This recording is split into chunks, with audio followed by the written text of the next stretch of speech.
Vamos a hablar del presupuesto general del Estado que fue ya aprobado por la Cámara Baja, que ha despertado ciertas críticas de uno de los aliados del gobierno y líder de la Alianza Unidad, Samuel Doria Medina.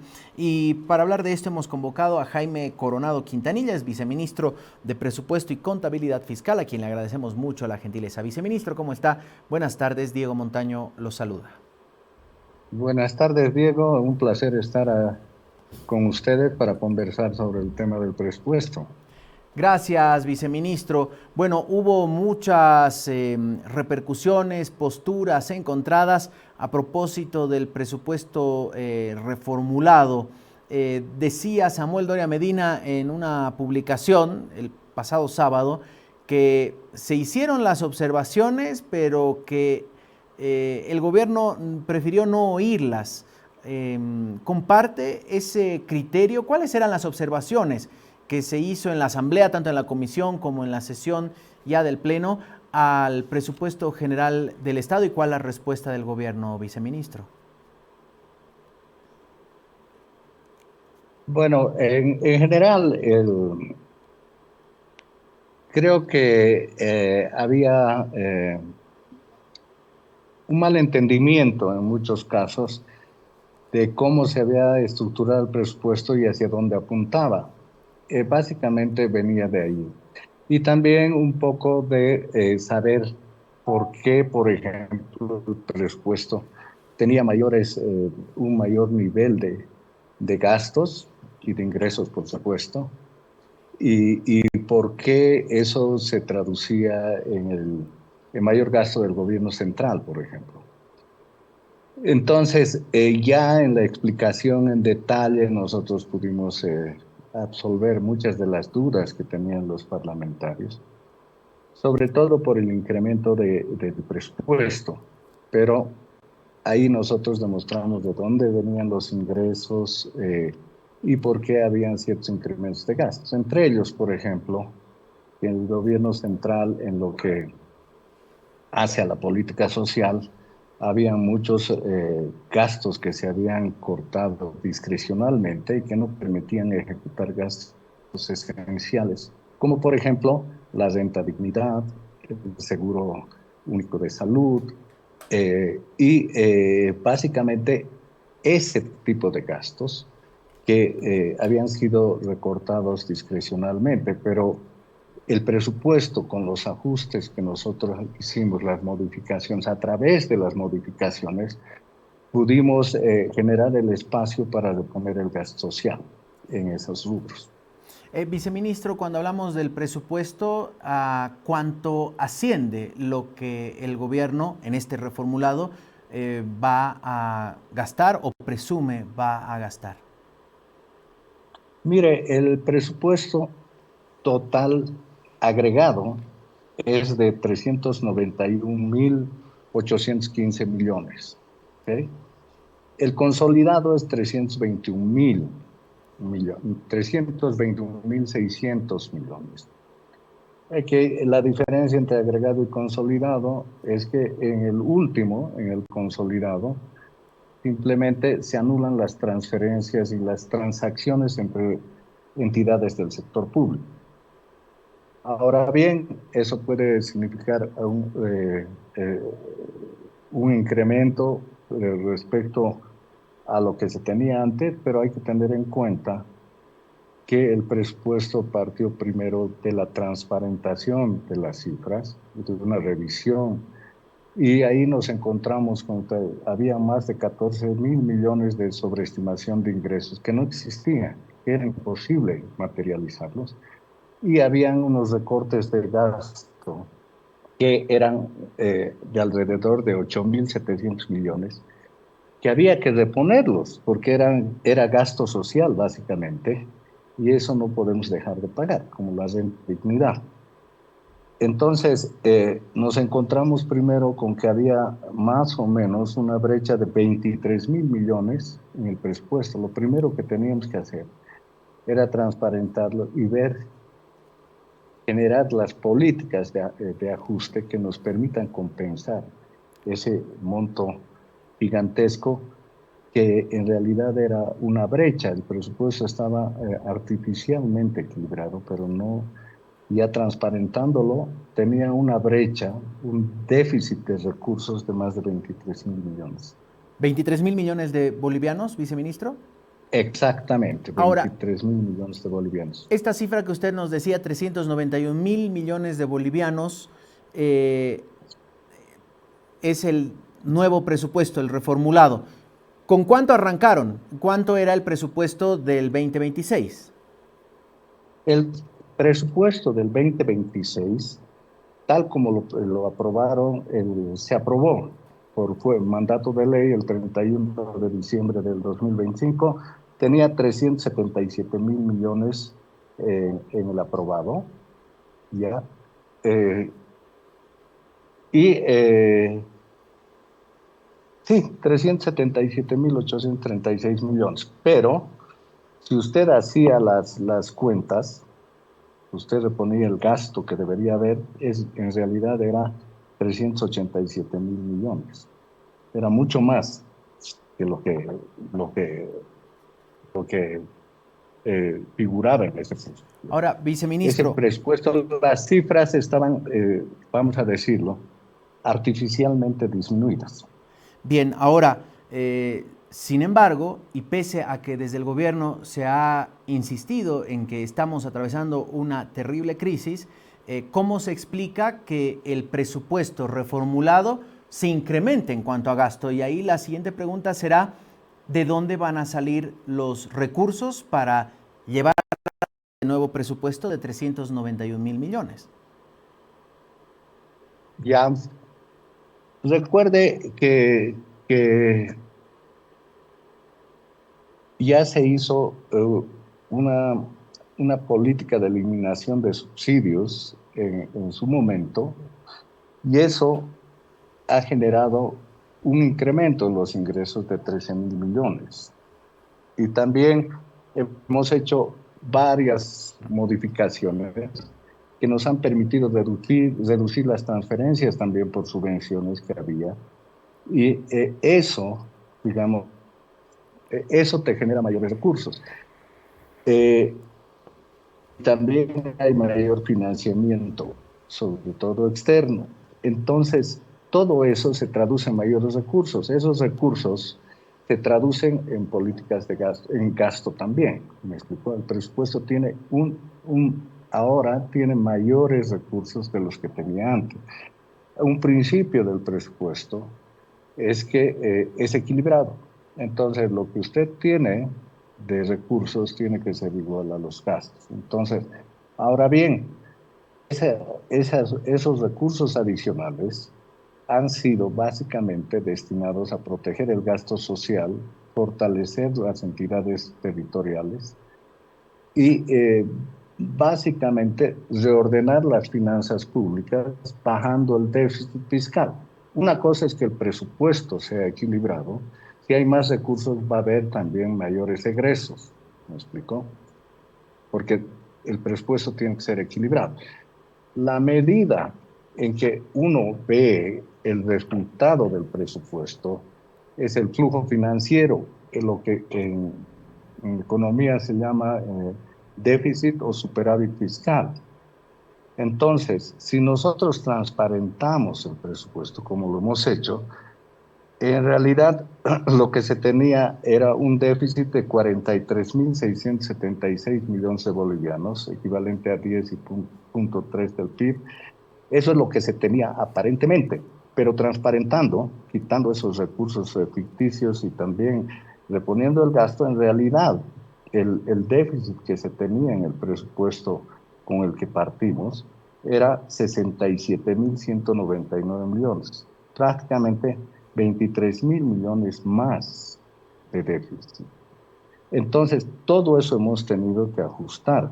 Y hoy en día, de 67.000 millones de déficit, que era lo real, hemos bajado a 47.000 millones. Eso implica, en términos del PIB, lo que realmente se tenía era 15.8 y lo que tenemos ahora es 9.2 de déficit, 9.2% del PIB. Eso implica un ajuste muy grande en las finanzas públicas.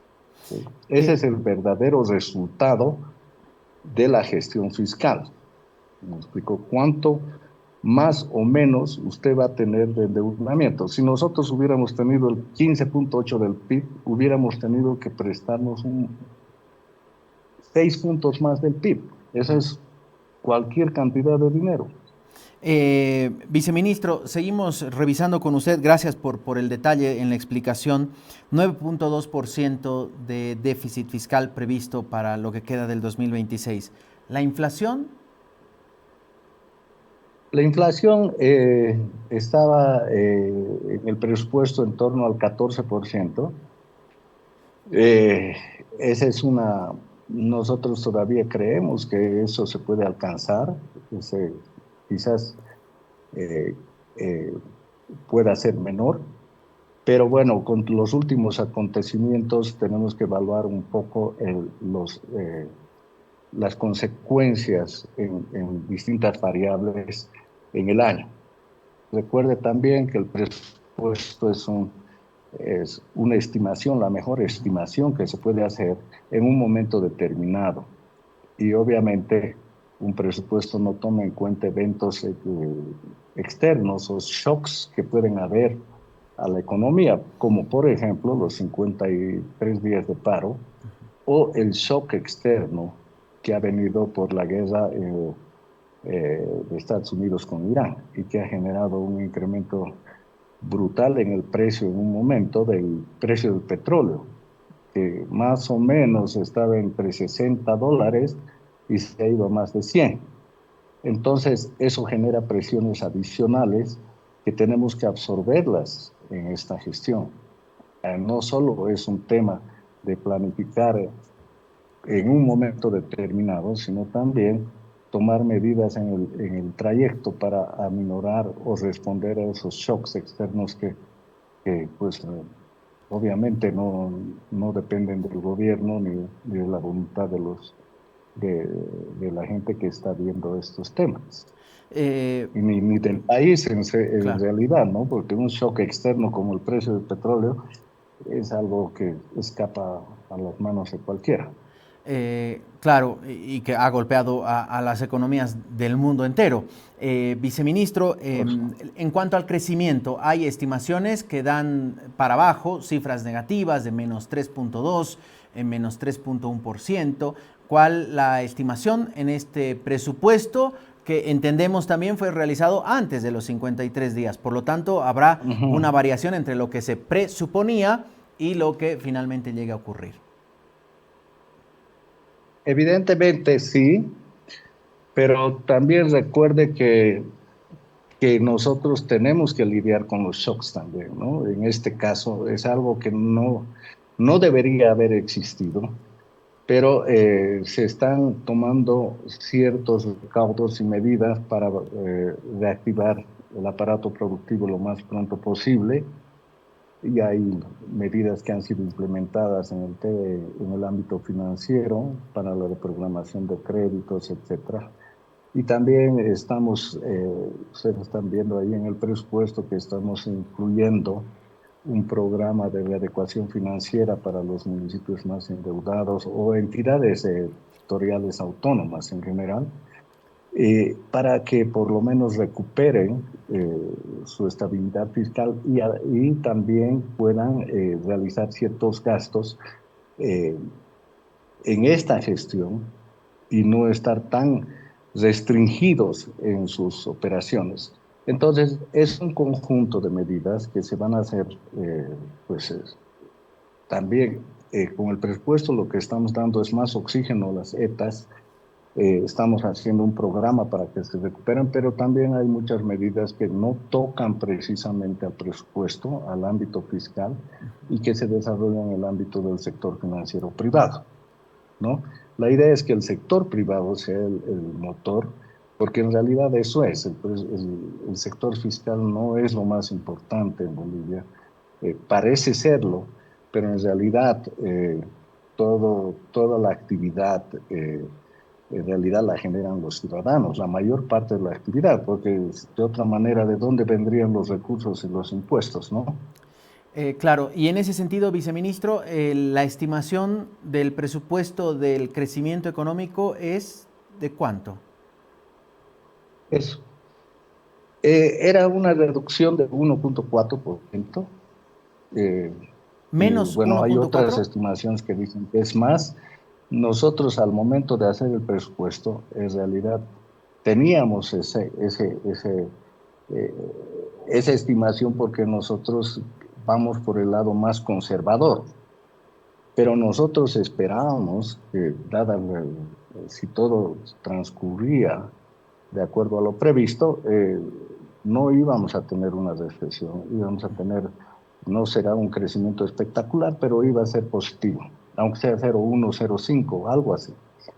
Ahora, con esto sí puede ser que estemos bordeando estemos prácticamente en cero.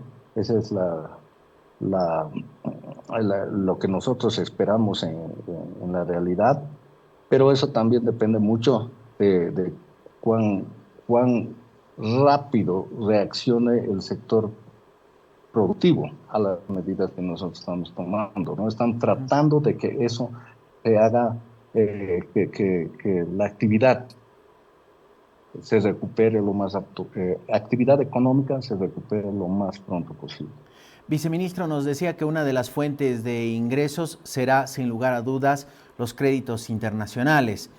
Y ahí, claro, existen siempre diferentes visiones a propósito de la deuda externa. ¿Cómo estamos en cuanto a salud de deuda? ¿Hasta cuánto nos podemos endeudar y cuánto más prevé el gobierno este año firmar, diríamos, acuerdos para financiamiento externo? Bueno, lo que tenemos en el presupuesto en bolivianos es 8.994 millones, son bolivianos, ¿no? Y eso básicamente viene de la CAF, viene del BID, del Banco Mundial. Esos ya son recursos que ya se han concretado, ¿no? Pero que faltan desembolsarse en muchos casos. Eso ya está concretado.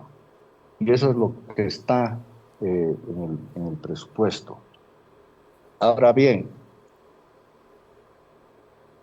hay análisis de mediano plazo en los que se inscribe el presupuesto. El presupuesto no es solo un ejercicio de un año. En realidad lo que estamos haciendo es recuperar el presupuesto como un instrumento de planeación, ¿no?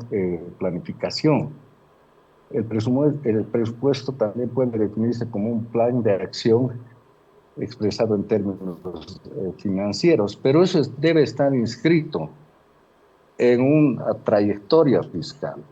¿Okay? Y esa trayectoria fiscal viene dada por estimaciones que nosotros hacemos del marco fiscal de mediano plazo.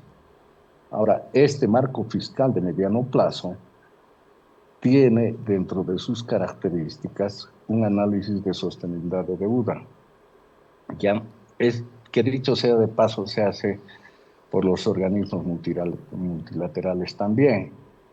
Si la deuda no fuera sostenible, entonces ningún acreedor le va a dar a usted recursos. Ese es el tema. Entonces, el análisis tiene varios componentes y no es un indicador determinado, es decir, no es 100% del PIB, 80% del PIB, la deuda total sobre el PIB no necesariamente es 80% o 100%. El tema es la trayectoria y eso se hace no solo con el financiamiento que vamos a tener hoy, sino lo que podría ser mañana y el peso de la deuda que tendría todo ese financiamiento a lo largo del tiempo y qué política fiscal nosotros vamos a tener en el mediano plazo. Entonces, en esos ejercicios se mide cómo va a ser su posición fiscal, pero también cómo va a ser su endeudamiento. Entonces, no es un número fijo. Lo importante es que en el mediano plazo, ese indicador de deuda, por ejemplo, los indicadores de deuda, pero el más representativo, deuda sobre PIB, vaya disminuyendo.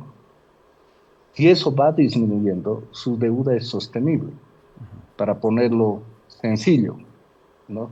Y eso es lo que nos cuidamos. Bueno, aunque nosotros no quisiéramos cuidarnos, los acreedores externos tienen que tenerlo como prerequisito. Y no es Viceministro, solo que nosotros hagamos el análisis, sino también ellos. claro. Viceministro, queremos agradecerle mucho por darnos detalles a propósito de este reformulado del presupuesto general del Estado. Seguro lo estaremos convocando en otra oportunidad. Que tenga un buen resto de jornada. Muchísimas gracias por la oportunidad y bueno, estaremos atentos a cualquier requerimiento posterior. Muchas gracias a Jaime Coronado Quintanilla, viceministro de Presupuesto y Contabilidad Fiscal, a propósito de algunas cifras que están en el presupuesto general del Estado reformulado.